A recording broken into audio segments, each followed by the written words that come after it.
chance to score. A Mall of America Summer Mystery Prize is back. Grab one at any of our KFAN events or anytime you see the KFAN street team this summer.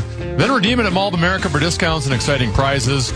Check out the upcoming events at KFAN.com, keyword calendar.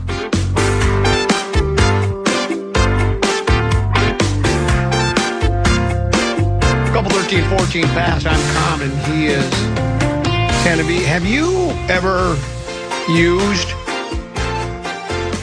Best Man Safe? Have you ever used the new microwave in the break room? Oh, yeah.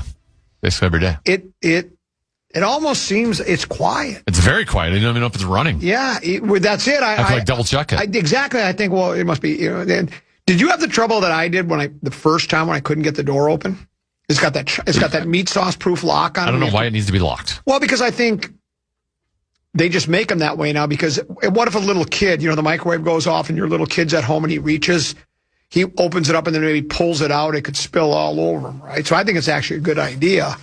But yeah, in it, I tell you what, man, Chef Mike works really well. I just hit it on high, just hit it on crush, let it go. Yeah, the old 11, as they say in Spinal Tap. 5-3-4 now. Why not? Time now for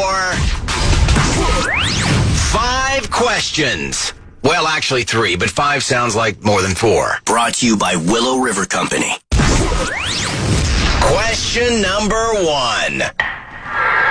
We're gonna win, Twins, we're gonna score. It's now time to delve deep into Twins territory.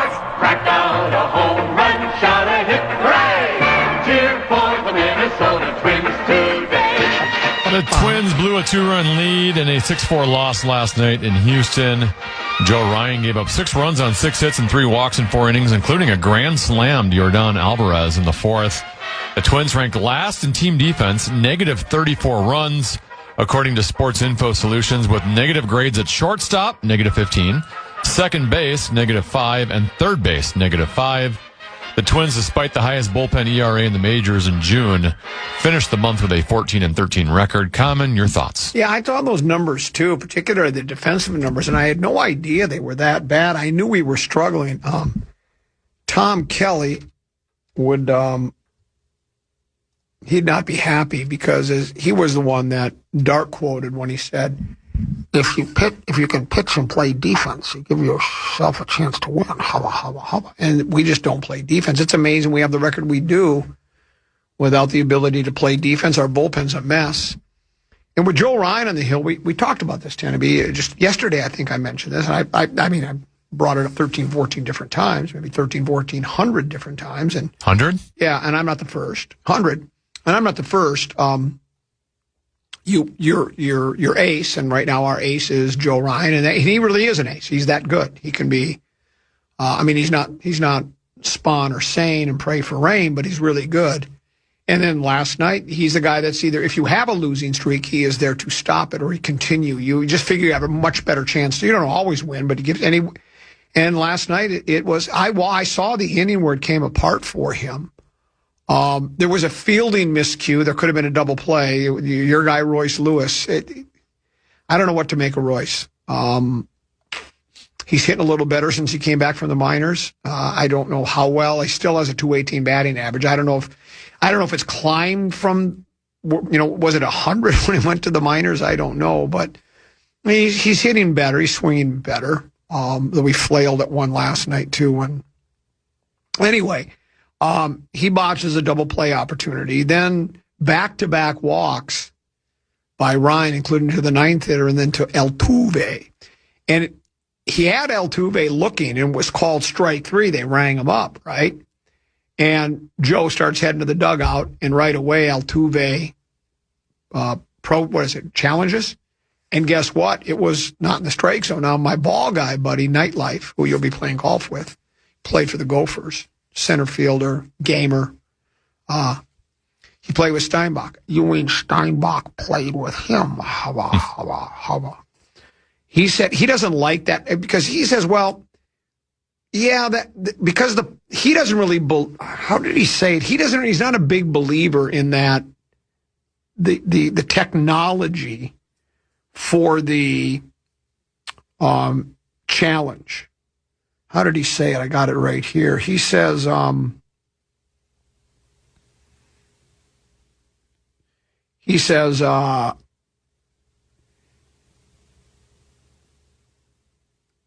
is it? Here it is. He goes, I said, you can't sneak a fastball past Alvarez. I knew he'd be watching the game, so I texted him.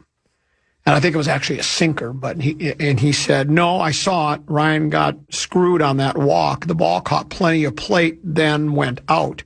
I don't get that. He says, I said, it was a ball, Rock. He says, they always show the ball where it ends up. I disagree. Do you think they do that? I'm not going to act like I know the inner workings of the replay system, but right. I always questioned, right, like that rectangle they put on there is like one plane, whereas the actual home plate has depth to it. Yes. And so it could cross a corner of the plate, yet by the time it gets to the back of the plate, not be over the plate anymore, or vice versa. I also have, I'm sure someone out there does know the answer to this. Like, is it a set strike zone for every player, or do they have it based off of Aaron Judge is going to have a different strike zone than the Luis Ariz in terms of where the knees are at? Altuve. Yeah. So how do they get that so that strike zone's at the exact height for whatever player is up? And I think that's what Nightlife is saying. So the home plate is more three-dimensional, yet the replay almost seems like it's one dimension. So how do they, I don't know how they confirm that. So nonetheless, Altuve gets a free pass, bases are loaded, and then Alvarez gamma rays a sinker into the I think right field seats, maybe it was dead center, home run, grand slam, salami as they say, and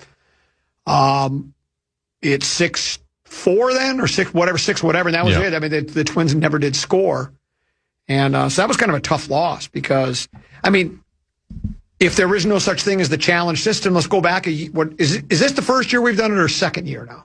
I think it's year 2. Go back a couple of years. He's out of the inning. We might win that ball game last night, but it's not. That's the rules they are. Whether you believe in the whether you believe the replay system is accurate enough, that was it. So that's a tough loss. But yeah, they need to. They've been juggling. They've got Clemens playing here, there, everywhere. Kreidler playing here, there, everywhere. They just move guys around because they get no defensive consistency. And then without Buxton, you're losing your best. They're just throwing stuff player against the wall and hoping it sticks. That's it. And so where it goes, nobody knows. But Question number 2. And now it's time to go in the trenches. I love going in the trenches. I played in the trenches. Ben Solak of ESPN.com made 10 bold predictions for the NFL season. Here they are. Myles Garrett will hit 20 sacks. Dak Prescott will be the 10th quarterback to throw 5,000 yards in a season. The Chiefs will miss the playoffs again. The Texans will win the AFC. The Saints will win the NFC South. The Vikings will win the NFC North. Jonathan Taylor will get traded to the Bears. Sam Laporta will get traded to the Panthers. Brock Bowers will win Offensive Player of the Year, and Antonio Williams will win Offensive Rookie of the Year. Common, do you think any of these bold predictions will become true? Where is he coming up with this stuff? Is this clickbait? Is this what they call it? It's a bold prediction. Well, they're scatterbrained. Detroit's not going to trade Laporta. Why would they trade the best tight end in pro football? So his argument in it is they are going to be due soon to pay some players, and they've already paid a bunch of stars. Yeah. But Jahmyr Gibbs is due. Is it Branch? Yeah, he needs money too. He's due, and Sam Laporta is due. And his argument is, with all the guys you're already paying, and then you have to pay those 3, and really Laporta now on that offense is basically option number 4 in terms of getting touches, right? Like Amon-Ra St. Brown, Jahmyr Gibbs, and Jamison Williams has probably surpassed him. So are you really going to pay that much money to the guy who's going to be the 4th option on your team to get balls? That was his logic. All right. I guess the logic is fairly sound. I'd sure hate to see him go. He's a really good, I could be probably PST for saying he's the best tight end in pro football, but he's one of the best, wouldn't you say, Tenemy? Or not? Are you not as high in Laporta as I am? He's top 5-ish, 6, 7. He's not Trey McBride. He's not Brock Bowers. I think those two are in a tier by themselves. But he's kind of in that next group. But he had a very good rookie year, and then has kind of been mediocre since. Yeah. And having Ben Johnson gone probably doesn't help either. No, maybe I'm okay. Well, all right, maybe they will trade him. What was his logic with the Vikings? I'd like to hear that. Why he thinks they're going to win. His logic with the Vikings. It's not completely off. I'm paraphrasing here, but his logic was, out of all the teams in the division, the Vikings have the defense he trusts the most. Oh, okay. And that, basically what we've talked about too is they were 9-8 last year. If Kyler Murray gives you average quarterback play, they could take a big jump. But he was saying, Micah Parsons having his injury issues scares him in Green Bay. He thought Chicago's defense was more due to luck last year, and that they are going to revert. And he doesn't trust Detroit's secondary. Well, maybe the guy's not as nuts as I thought he was with some of those bold predictions. Because, I would say the Vikings defense, at least paper-wise, and because of B-Flow's reputation, and I think it's a reputation that he upholds most of the time, that would be But can your offense be so bad? I don't look at them as Ravens 2000, where they're winning 9-6, 9-3. They're going to have to score some points, and, it remains to be seen. If Kyler, yesterday's List Radio, Lazy Radio, the one guy for CBS Sports basically called him a placeholder holdover. It's like, well, he's just here just to kind of wait till they find their franchise quarterback, because there would be those that would say Murray had his chance to be a franchise quarterback. What you see is what you get. He is what he is. He had moments like a lot of guys, but he's not a guy that you're going to go. It's a guy that's going to take us on some deep play. Kansas City missing the playoffs, do you think what was his logic there? I didn't read that one, but, they're in a tough division, right? Denver had a good year last year. There's no reason to believe they're going away. L.A. seems to be on the rise. They've got Mahomes, though. Well, they missed the playoffs last year with Mahomes. Yeah, I know. And that's it for today's edition of 5 Questions. Well, actually 3 questions, but 5 sounds like more than 4. Brought to you by my friends at Willow River. I told you I told you all about Willow River and the great things they do for your yard. Landscaping, too. They did some landscaping for me. One of their expert arborists, those are tree experts, tree people. They have over 10 of them. Came over to my pad, man. Came over to 1314 Insane Lane and said, that one's got to go. That one's got to go, too. And here's what we'll do. We'll give you a new tree clump. And they did. It looks great. Love it. Matter of fact, 2 new trees. One's in the front corner left. Is nice. A Willow River Company. Your outdoor living experts. Family-owned operation. Come join the family. WillowRiverCompany.com. WillowRiverCompany.com. A little Distat coming up next on the Common program on the Fan.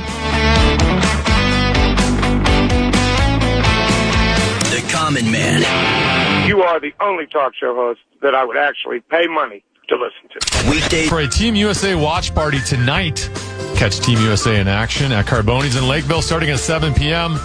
Enjoy drink specials and prizes while cheering on the red, white, and blue. We'll see you tonight at Carboni's in Lakeville.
13:14 past. I'm Common. He's 10 to B.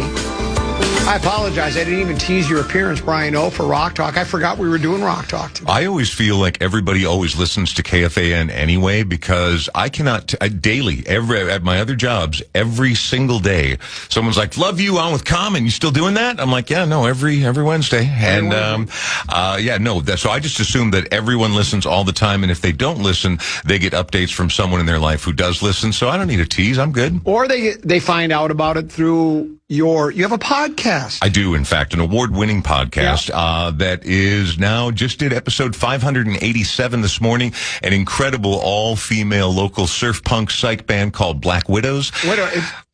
What's the genre? Well, they combine many interesting genres. A lot of them 60s based: surf, psych, femme, because they're all female, very female fronted.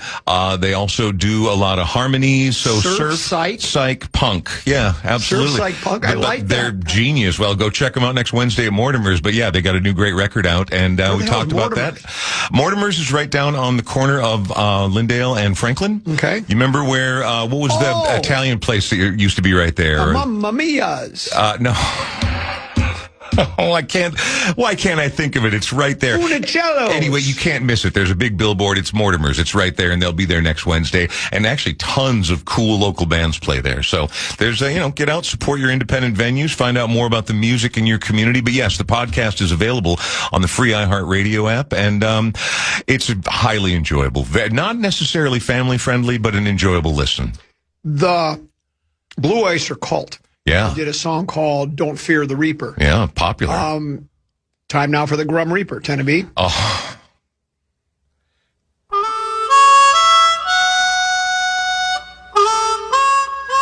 One of the greatest songs of all time. It really is, I think. Better than Spinning Wheel? I like it better than Spinning Wheel. Yeah, it's a good song.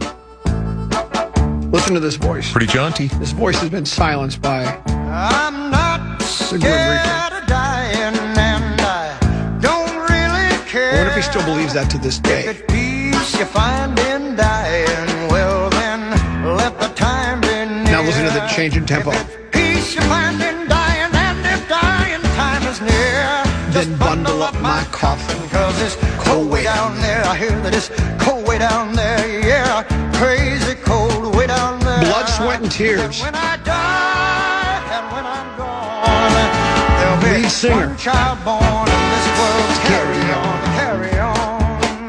David Clayton Thomas, dead at the age of 84. Yeah, British-Canadian singer-songwriter. And he was, interestingly, before he went to worldwide prominence with Blood, Sweat, and Tears, he was in a couple other very small Canadian rock bands that were unique because at the time in the late 60s, everybody was doing blues-based stuff, right? And it was all psychedelic and blues-based. But he was in some more jazz-informed little combos. You wouldn't know any songs. No one's ever heard of the bands before. But it helps explain why when he gets to Blood, Sweat, and Tears, and you're dealing with a lineup of musicians that talented and the influences he would bring, like that right there with the crazy time changes and the incredibly powerful voice that guy's got. He can do these epic songs that some of them can be popular, but they're challenging. They're not typical pop format, rock format songs, yet that didn't stop this band from being hugely, enormously famous with Blood, Sweat, and Tears. The album, and I think it was just called Blood, Sweat, and Tears. That debut one. Second. Was it their debut album? It might have been the second. I'd have to go back and take a look. And it won Album of the Year. They had 3 hits included from that album. It was their second album. Look at you being the smarty guy. And When I Die, and then Spinning Wheel, which was their most popular song. I think I like And When I Die better. Do you know who wrote And When I Die? No, I don't.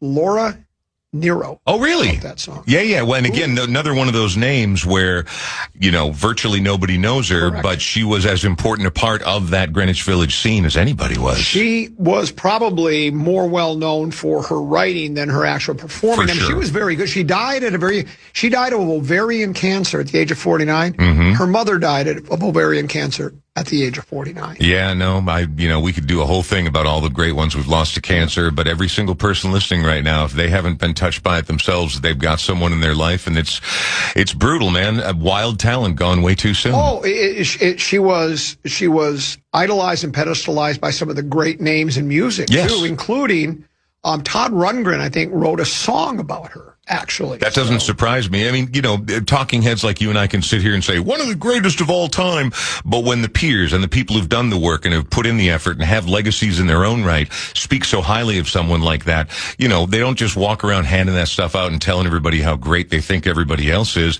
She was deserving of that kind of tribute, and likewise, with David, what's his name again? David Mark Clayton. Something like that, yeah. I always get a little confused. But people come out of the woodwork. Laura was just one of the great, Joni Mitchell quality, right? But just not a household name.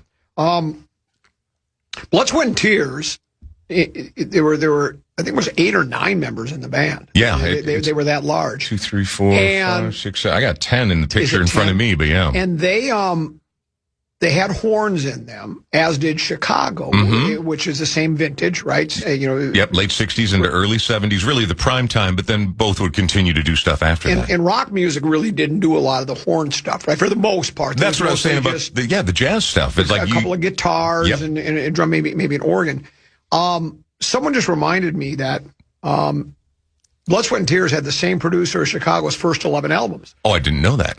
Guy by the name of James William Garrico or Garcio. Okay. And so, but there you go. That's why if you see a producer that had familiarity with that style of music and it worked out really well. Well, it's nice to see crossover with some of that kind of stuff too, because I think we can all agree that even if you're more of a diehard 4 on the floor rock and roller, that Blood, Sweat and Tears. I mean, think about the song "You've Made Me So Very Happy." Just big and epic and gigantic, right? And so bands like that in Chicago, the fact that they could cut through and still have mass appeal among rock and pop audiences, but bringing horns and bringing some different variety to the popular musical format is pretty cool and pretty important, which is why I think it's good that we recognize that kind of stuff. Absolutely in love with the voice of David Clayton Thomas, dead at the age of 84. Now, Tim and B, Maestro, our next piece of music.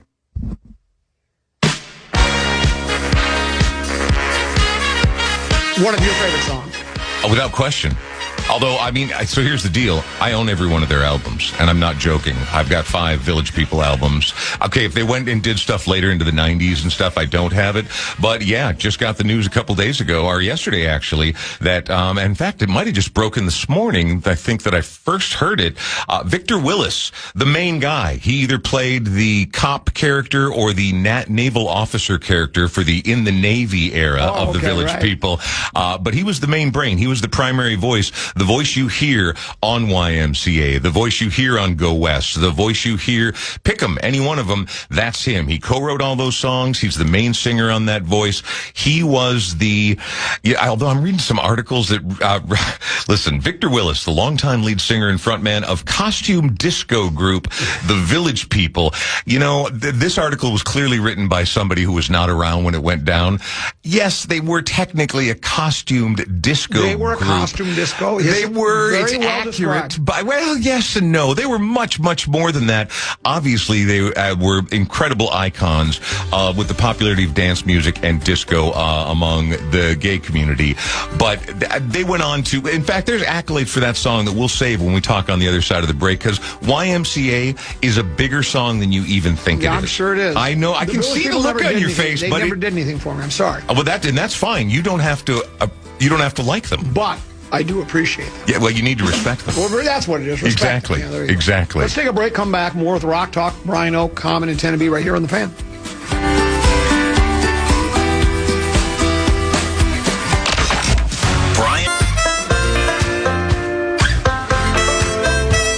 KFAN welcomes some great shows to Grand Casino Arena in the next year, including Journey on October 4th and the Smashing Pumpkins on October 13th.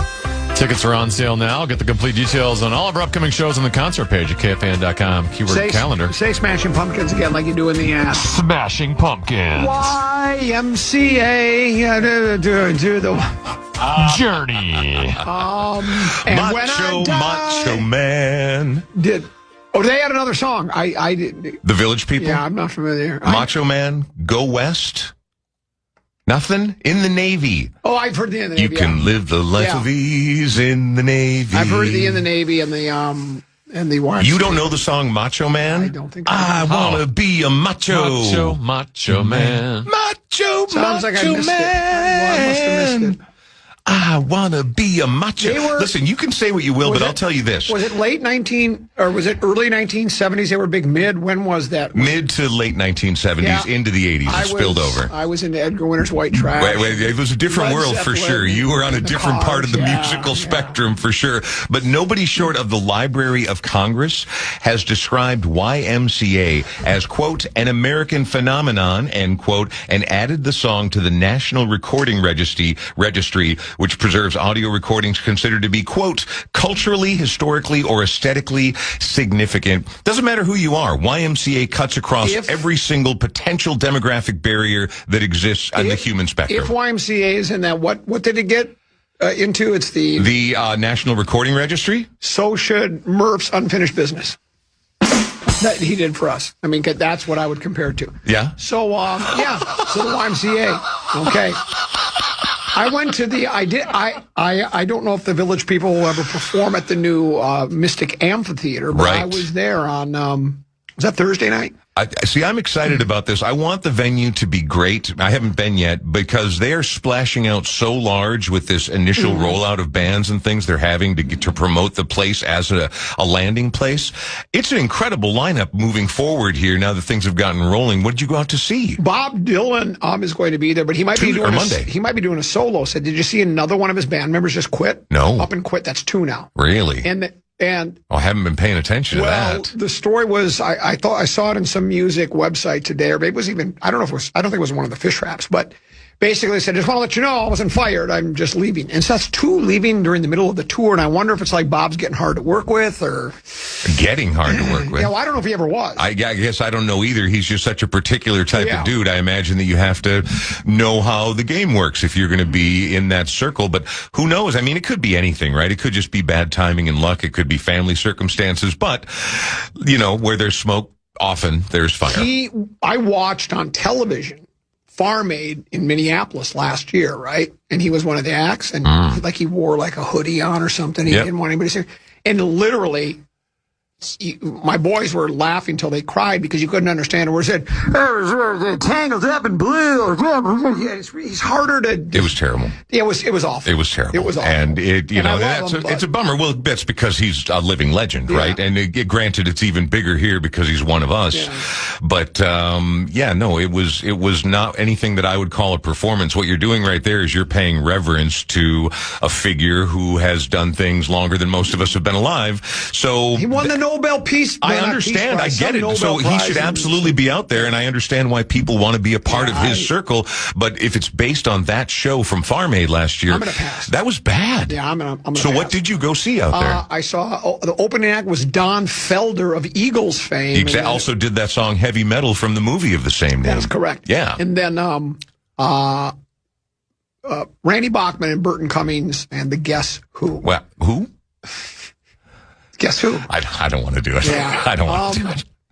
I love the venue. Felder was fine. I mean, we were trying to guess last week, and we had Little B on too because she was in Friday, and I went to the concert on Tuesday about how much money these guys make for shows like this. Aging rockers, they're closer to the end of the end than they are to the beginning of the end, and Felder did 45 minutes. Yep. That was it. 45 in and out, 4-piece. Little B Guest probably made $75,000. I was going to say, just shy of 6 figures even for that for him, because and especially on the casino circuit and the festival circuit.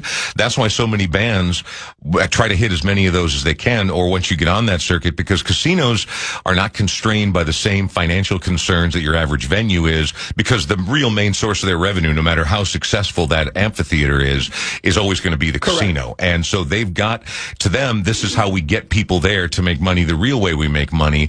But if they can get you a great band in the meantime, that's also great. But yeah, they're known for writing bigger checks than average, like festivals do. Burton Cummings' voice, I think, was gone when I saw him back in 2000 at the XL Energy Center, which is now the Grand Casino arena. And it was just, and in his prime, late 60s, early 70s, when the Guess Who were pumping out top 10 hits. They had half a dozen of them. Oh, yeah. I thought his voice was, for me, sort of like Blood, Sweat, and Tears guy. I loved Burton Cummings' voice. I thought it was as good a voice that's ever been in rock music. Well, he could do anything. But it's just not there anymore. No, well, I mean, and again, how old is he? He's got to be nudging 80. 78. Exactly. And so, I mean, it's whether he would like to or not, even if he committed himself to his instrument and was a total student of it, you know, I mean, we get older. Our bodies change. Randy Bachman, 82. Wow. He played lead guitar the entire concert. He never got off the bar stool. Well, 82, man. 82, yeah, he's getting up there. And then they had younger guys. When I say younger, the other guys are probably in their 60s. Right. You know, but they look fresh-faced and ready to go. They do. And they had, their band was, you know, back in the day, they were a 5-piece band. Here they had 8 or 9 people on their band. It was good. It was fun, the nostalgia. Yeah. The venue is spectacular. That's what I wanted to ask, because I haven't been there. Well, what I can't tell you is I don't have that ear to like, the acoustics were perfect. Yeah, no, I don't either. I don't have the ear for that. It was very loud. But you were able to make out the sounds? You were able to hear well? Sure, absolutely. But I'm just saying, it was very loud. And what's the setup? Are there any permanent chairs? Is it mostly it's a grass bowl, though, for like the big crowds? They've done it right. What they have is, first of all, they built it so that the setting sun to the west is over to your right. Okay. To everybody's rights. Because, you know, can you see them building it and all of a sudden it's directly west and they go, you know what, I think we made a mistake here. So they have it to the right. So it's perfect, right? That's great. Well, both for the band and for the audience. Yes. So 2 huge video screens on either side of the stage. The stage is massive, okay? It can hold, you could put a semi-truck on it. Love it. So if you have a big 8-piece band like they do, they all fit on the stage quite comfortably. Nice. The screens are, I mean, it's like, it's HD. It's like you're right there. It's perfect. Well, if they're going to splash out like this, I mean, you're going to go state of the art, the best that's available by current standards, because that also gets better bands in. Mosh pit is chairs, but so it's seated there. Then they have suites I just peeked into the suites. They're on ground level, and they might even be one level up. Then they have the box seats, and I was in the box seats. The box seats are sweet. They're a little above stage level. Love it. And they go all the way around that first level, and they're like, it's open air, right? There's not a roof on this thing? Yeah, okay. there's just a roof over the stage. The stage, and then I think it was just slightly over the boxes. Okay. Because they want to make sure the people that paid the money for the boxes don't get rained. Well, I mean, you know, that's also a good representation of casino culture, right? You take care of the whales. Yeah, and so the whales sit up there, and there's boxes like 51, 52 are next to each other, so that you can either have 8 or 2 groups of 4, right? Got it. So you could be, but they're spacious. You sit there, they have a couch in the back with a table in the middle. It's really comfortable. Then just in front of that are the 2 chairs with arms, the whole thing, big chairs, padded chairs. Love it. With a little table there, so it's just beautiful. Of course, they have waiter and waitress service. They have food, they drink, the whole thing, and so. And I mean, you can stand up like this, and if you want to pump your fist to the music, the people behind you can see. Then behind the boxes, there's the concourse, and then they have just regular seating. So like if you were at a stadium where it's, you know, seats are right next to each other like sardines. Right. And then to the left, and I don't know if it wrapped around the whole thing, but to the left, then they had the grass seating in the back where you could lay a blanket down. So the setup's perfect. They put time and money into it, and it's I like it a lot. It's as good of. I would, for my money, I would say it's the best concert venue in town now. And because I like outdoor shows to begin with. I love being outdoors in the summer watching a show, and it was spectacular. That was always the biggest knock on Minnesota. All of these huge summer tours and concerts would come through, but they were amphitheater-sized bands. They don't want to play US Bank Stadium. This is the summertime. They want to be outside and doing stuff, and we never really had a proper one. And so all these bands would route to Madison and then cut straight down to Iowa or go right past us. And now I'm looking at the lineup for what they have for the rest of the summer and really planned throughout much of 2026. It's massive. I know where Mr. Cove is going to be in about a week's time. He'll probably be seeing 311 open up for the Dirty Hit. Ahead of the Beatles. Well, of course they are. But I mean, Jack Johnson, which is almost sold out, Mellencamp, Creed, Hillary Duff, Avenged Sevenfold, the Black Crowes, 2 2 nights of Chris Stapleton at the end of the month. Mumford & Sons, Kesha, Goo Goo Dolls, Guns N' Roses are going to be there. Guns N' Roses. Guns N' Roses. Feels like the first time. Five Finger Death Punch. Yeah, they're going to be there. One of my favorites. Yeah, Motley Crue is going to be there. But they've got Slayer. It's going to be playing Iron Maiden this September. If you think I'm not going to Iron Maiden, you're going to Iron Maiden. I am 100% going to Iron Maiden, and I've never seen them, and I absolutely love them. I want to see them do it live. Anyway, the point is, this lineup that's ludicrous by any venue standards, so they're clearly splashing Ludacris out. is going to be there? No. Oh. Sorry, I just had to. No. It's incredible that they've gone this big, and it also kind of spreads the word that, hey, we've got this incredible place right now, and hopefully the bands and artists feel as strongly about it as a new venue as you do as a goer, because that only breeds more people wanting to come back and making it a priority, which leads to better shows for all of us to go see. Parking was easy in, easy out. Love it. Well, here's the best part. So we stayed for the entire concert. They closed with Taking Care of Business. They did 3, BTO songs. They did Let It Ride, You Ain't Seen Nothing Yet, and then they closed with Taking Care of Business. Mm-hmm. And Taking Care of Business, whether you like the song or not, it's brilliantly written for the working man, right? Oh, yeah. It's a classic blue-collar song. So, but what's nice is, because it's an old folks concert, we got up. I went with my sister and my brother-in-law, and we walk a little faster than some of the old, because it takes the old people a long time to get up from their seats. A lot of those noises right there. Yeah, and making their way to the exits. So I was able to get in the car. The concert was over 10:45. I was home at 11:45. Nice. And that's a 45-minute drive too, so it was in and out really quick. And all those things matter, right? Yeah. All venues have to deal with very things, but they're on a big, massive piece of land, so parking should be easy. You should be able to accommodate a ton of people, and I'm very glad to hear that. I don't know when the first time I'm going to get out there is. Iron Maiden. But I want to get out there before September. I'd like to go for a proper summer show. No concert will go past 11 o'clock. There is a noise ordinance. Okay. Or a curfew of some sort, so after 11 o'clock, which is nice. You think you're going to tell Slayer when to stop playing? Yeah, I think when they tell Slayer, you go to 11:01, you don't get your check. Right. I think Slayer will say, and that's a healthy 6-figure check that's on the line. So they'll absolutely be like, yeah, we can be done at 10:50 if you like. That's whatever you like. Whatever it takes. I never forget. I'll tell the quick story before we do Rock Talk. My brother was opening act. He had a 3-year contract with the Desert Inn, the old Desert Inn. Oh yeah. He would open for whoever was there. Gatlin Brothers, Everly Brothers. He got to know Don and what's the other Everly Brothers' name? Phil. Don and Phil. He got to know him really well. Anyways, so my brother says, stage manager guy goes, "Hey, funny man, come here." Goes, what can I do for you? He goes, "Funny man, how much time are you going to do tonight?" He goes, "Well, they told me to do 20. And you'll do 20, exactly 20. You won't do 19, you won't do 21. You don't go over 20 minutes, because if they're here laughing at you, they're not on the floor losing money. So how much time are you going to do tonight?" He goes, "I'm going to do 20. Very good. Funny man, thanks." He called him funny man. "Hey, funny man, come here."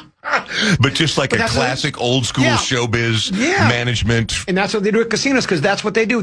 You're the draw, the band, and then they want you to go out and win. And look, a casino would love you to win too. They like winners and losers both, correct. Right? And but the numbers obviously are a reason why all the lights are on and why they're paying this many bands. And again, so let's say Iron Maiden or Kesha or Pick'em, they don't expect all 19,000 people to stick around afterwards and flood the casino. Correct. Frankly, they couldn't take it. But if even a few hundred of those people do, that's how the game works. You get people sort of in the mode of, I go to the casino once in a while, and I'm one of those guys. I go to the casino once in a while. If the show goes too long, then those people are going, it's getting late. I don't think we can go to the casino tonight. Right. No. The show ends when it ends. Exactly. Tennessee. Rock Rank. Rock Rank. Rock Rank. This is my favorite. Rock Rank. Rock Rank.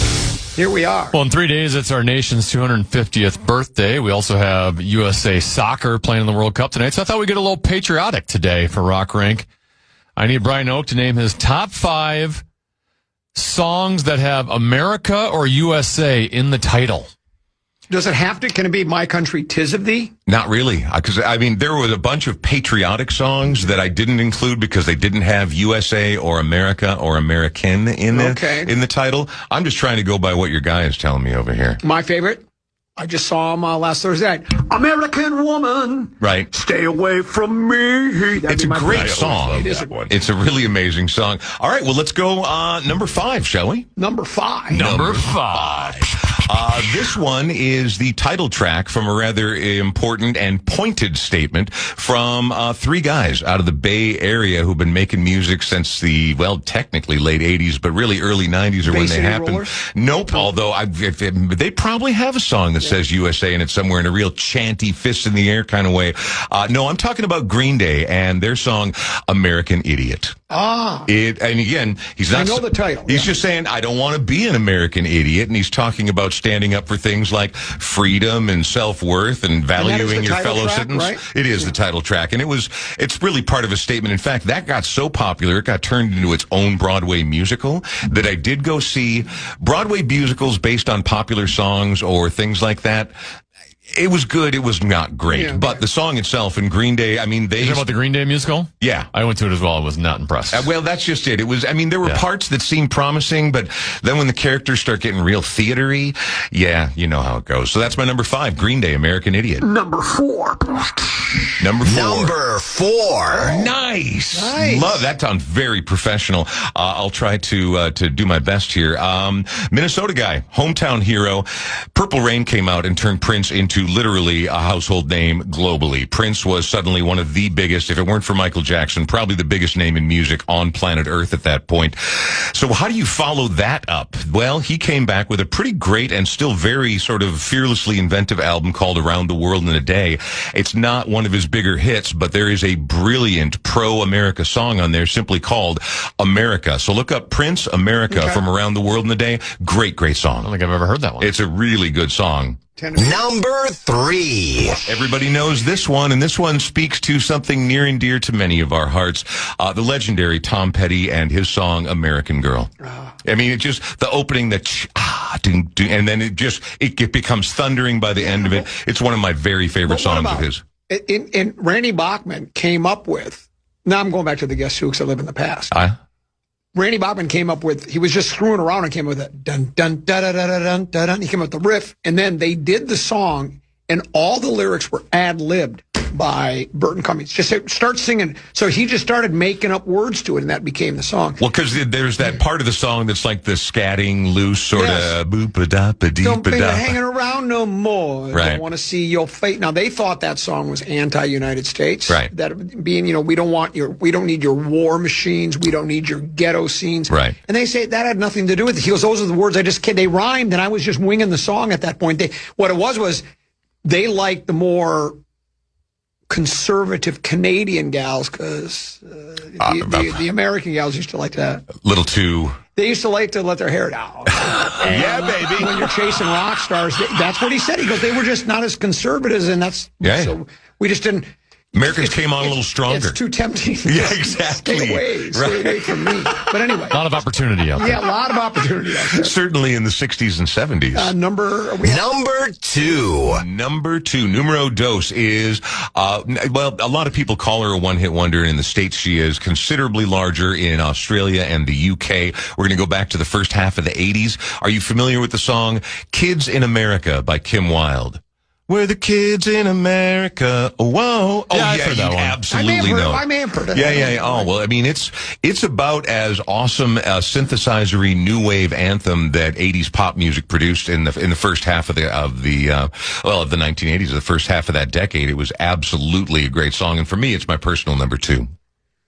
And number 1. Number 1. I think you'll be on board with this one. A sport that I've never participated in, but absolutely took the country by storm, at least ideologically, back in the earlier part of the 1960s, around to the mid-60s. I went at number 1. My favorite song that references the USA or America is Beach Boys, Surfing USA. No Don McLean? First of all, American Pie? He didn't even, that is called American Pie, isn't it? All right, that was an oversight, but it still wouldn't have cracked my top 5. It wouldn't have cracked my top 5. What? That would be number... You know what else didn't crack my top 5? What about James Brown's Living in America? Or David Bowie, Young Americans? Party in the USA by Miley Cyrus. Another great one. This one? I bet I have to do a commercial first, though. Wait till you hear this one. Hold on a second. Okay. Because it's not going to be in the system. There's just no way. Really? Yeah, give me a second. I'll get the skip here. Well, while you get the skip there in a second, what about Supertramp, Breakfast in America? All right, what do you got? Here's the...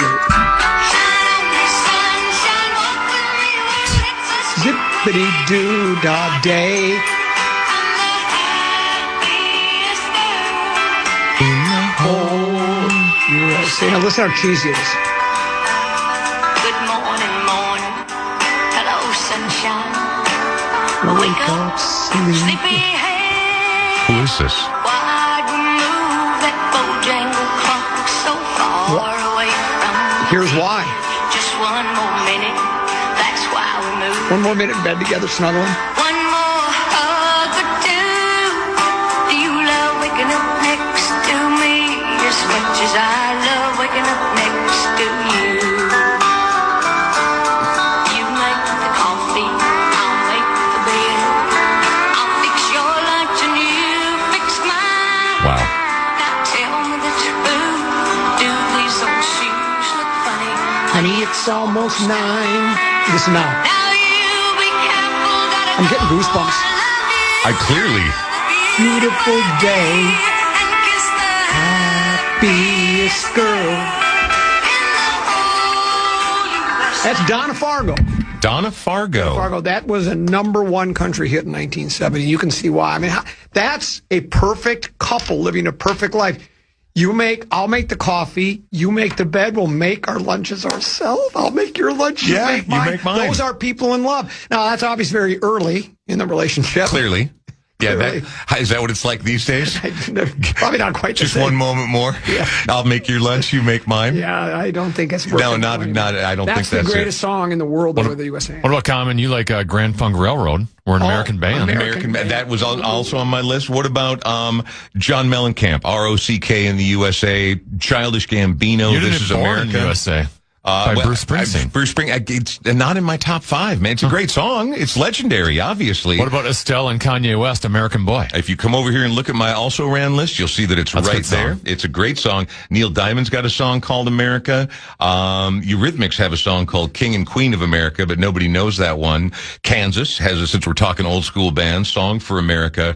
And then for the kids, well, and by kids, I mean people probably approaching their 40s. I think we all remember from either the internet or the legendary MTV show Syphil and Ollie, Liam Lynch's United States of Whatever. Oh, really? Oh, this is my United States of whatever. And then, of course, Chuck Berry, Back in the USA. Correct. Which I've told you before that Edgar Winter's White Trash does a cover of that. It's so good. So good. Take the time to listen to Edgar Winter, White Trash, Road War, 2 albums set start to finish. Okay. Sometime. Half at the Fillmore, half at the Whiskey. I hate live albums. This is a good one, though, huh? I like live albums. Do you? I really Yeah. do. You don't like Frampton Comes Alive? No. Oh my gosh. I mean, I recognize its place in history, but I will wine? never voluntarily put it on. I won't Whose get wine? mad if it comes on. Whose wine? What wine? Where the hell did I listen to that song. I'm sure. It's 15 minutes long. At least once a month on a Friday, because Friday is when we would, when I was Haight Ashbury days, I was it, and that's what we did. It's Yeah. a song about a hangover. Let's go. So I'll play it on the way home and get myself fired up for a Friday night that I just sit on the couch and fall asleep by 8:30. Wow. It's not like the old days. Happy birthday, America. Yes, and Brian Oak Podcast. Yeah, available. it's just called The Brian Oak Show. It's easy to find. Go through your iHeartRadio app. Thank you, sir. My pleasure. There he is. That's Brian Oak. That's Rock Talk. The legendary Mark Rose is going to give it a try. He's going to do it on some on Opal, Pearl, Jam. What's it? He's going to try on something. He's not going to be in, but he's going to try on some We're going to go through StreamYard. StreamYard. That's what it's called. He's going to do a little StreamYard thing. That's next here on the Common Man program on the Fan.